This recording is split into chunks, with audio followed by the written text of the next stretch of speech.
Kumusta mga kaboxing? This is Boy Kalawang TV. So isang mabilisang balita lang po tayo mga idol dito sa kakatapos lang na laban ni Kenneth Lover kay Japanese boxer Keita Kurihara sa Nagoya, Japan. Kung saan tinapos lang po ng ating Pilipinong kababayang boksingero itong Japanese boxer sa pamamagitan ng first round technical knockout kanina sa kanilang naganap na laban. Dahil kung panonoorin nyo nga po mga idol ang naging laban ni Kenneth Loverboy Lover dito kay Japanese boxer Keita Kurihara. Dalawang beses nga pong pinabagsak ni Kenneth Lover ang Hapon sa round 1 ng kanilang laban. At makikita po natin sa naging pangalawang pagkabagsak nitong Hapon ay hindi po muna ito tumayo dahil alam po niya na malakas po ang tumamang suntok na yon sa kanya ng Pinoy. Pero nagawa pa naman po makatayo ni Keita Kurihara sa pangalawang pagkabagsak po nito. Pero hindi na po sinayang ni Kenneth Lover ang pagkakataon mga idol dahil dito na rin po sa round na ito tinapos ni Kenneth Lover ang laban matapos paulan na nito ng ilang mga kombinasyon na suntok itong Hapon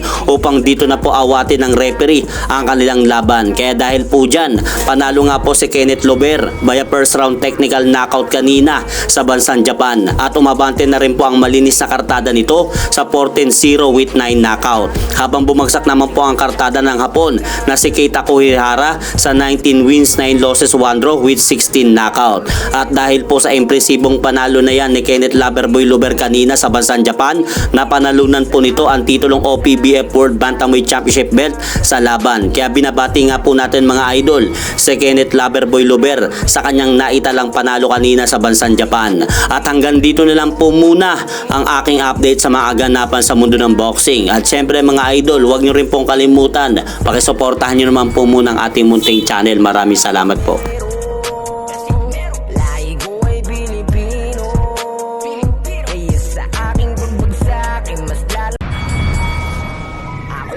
Casimero, lahi ko ay Pilipino.